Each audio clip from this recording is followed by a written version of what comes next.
Hey Woodhaven family, and welcome back to the Journey 24/7 podcast. This is Chandler here with you again as we dive into Genesis chapter 19 today. Now, before we jump into this chapter, this is one of those it's hard to talk about because we just see so much wickedness. It's hard for us to really spend some time with it. I will also say that this chapter we do see some things that are more adult content, so if you're listening to this in your car with your kids, maybe just pause it and listen to this one later, just because there's some of the wickedness that we see is more suitable for just older ears on this one. So if you need to, you can pause it now and come back to us later. So opening up in chapter 19, we see this story continue where the two angels came to Sodom in the evening, and Lot was sitting at the gate of Sodom. So Lot saws them, he rose to meet them, and he brings them into his house. And we see that before they're even able to go to bed, the men of the city come banging on the door and demanding that Lot give these angels over to the men of the city, and the men of the city were going to actually rape them. Lot responds back with something that is hard for us to even comprehend. He tells them, "Don't take these men. I have 2 unmarried daughters that I will give to you, and you can do with them as you please." This is so hard for us to even comprehend. It's so hard for us to wrap our minds around giving away daughters for these men just to do with them as they please. It's really hard for us to even wrestle with it. How his mindset could have gotten to this point. He wasn't dealing with this in a noble way. He may have thought he was. He may have tricked himself into thinking he was because he was protecting the angels.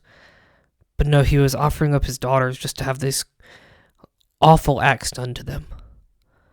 There was nothing noble about the way that Lot was handling this. We see the men get even more angry about this as they say they're going to come and they're going to deal with Lot in the worst way they were going to deal with the angels. Well, Lot goes in and he locks the door, and we actually see how the Lord again intercedes here, and the angels of the Lord struck all of the men that were trying to break into the house blind. So again, we're seeing through all the wickedness and including Lot's own sin here and offering up his daughters, the Lord is still providing. The Lord is still faithful. And it goes back to remember yesterday we talked about Abraham praying that the Lord would protect and pleading with the Lord to protect Lot and the righteous people in the land of Sodom.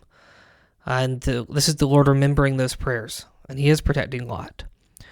So we see the angels say to Lot, "Have you anyone else here? Sons-in-law, sons, daughters, anyone you have in the city, bring them out of the place."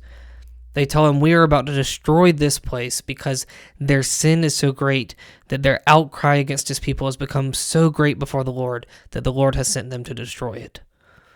So Lot went and got his sons-in-law who were to marry his daughters. And the sons-in-laws didn't believe him. They thought he was joking, so they didn't come. So the morning came, and the angels urged Lot, saying, "Up, take your wife and 2 daughters who are here, and go." They are given one command: escape for your life. Do not look back or stop anywhere in the valley. So they go, and God destroys Sodom. And then it says in verse 24, "Then the Lord rained on Sodom and Gomorrah sulfur and fire from the Lord out of heaven. And he overthrew those cities and all the valley and all the inhabitants of the cities and what grew on the ground. But Lot's wife behind him looked back." Remember that one command. Don't look back. Don't stop. Lot's wife looks back, and she became a pillar of salt. She was struck dead right there. You see, the Lord was showing them grace and mercy, and Lot's wife still disobeyed God's command and looked back at the wicked place they had come from. We see continuing on that Lot and his daughters, they end up getting out of there safely. At the same time, Abraham did see that Sodom and Gomorrah were destroyed, but Lot and his daughters make it out safely. And then they realize, his daughters do, that they no longer have husbands. Their future husbands did not come with them, and they realize they don't have a way to produce offspring. And then we see just even more wickedness. They come up with this plan to get Lot drunk so that they can go in and sleep with him and have a child with their father. The oldest one does this one night. The youngest one does it the next. Lot in his sin is getting so drunk that he doesn't even have any recollection of this happening. So what we're seeing here is 3 people all choosing sinful actions, sinful choices to fix a problem. Lot's drinking excessively and getting drunk, and his two daughters are manipulating and committing sexual immorality and having a child with their father. There's just wickedness galore here. And what's important to remember is that we see all of this. And it's hard for us to wrap our minds around, as we've talked about. But we can still remember and rest in the fact that the Lord is still good. The Lord is still patient and kind and forgiving. It's also important for us to remember that oftentimes we talk about just how awful the world is around us. And it is. There's sin surrounding us all the time. It's the result of a fallen world. But we oftentimes forget just how wicked it has been all the way back in Genesis. So we see things sometimes and it's like, well, the world wasn't like this. The world's always been a broken place. Ever since the fall, the world's been broken. It's been marred by sin. And sin has just infected mankind. This is tough.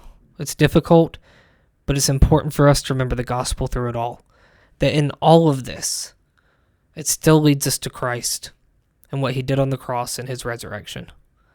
So lean on that, trust in that, even on these days where what we're reading is so difficult to just sit and process.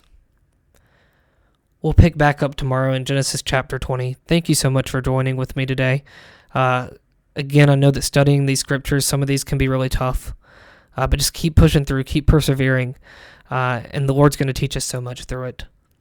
I can't wait to see you all tomorrow. Have a great rest of your day. Bye.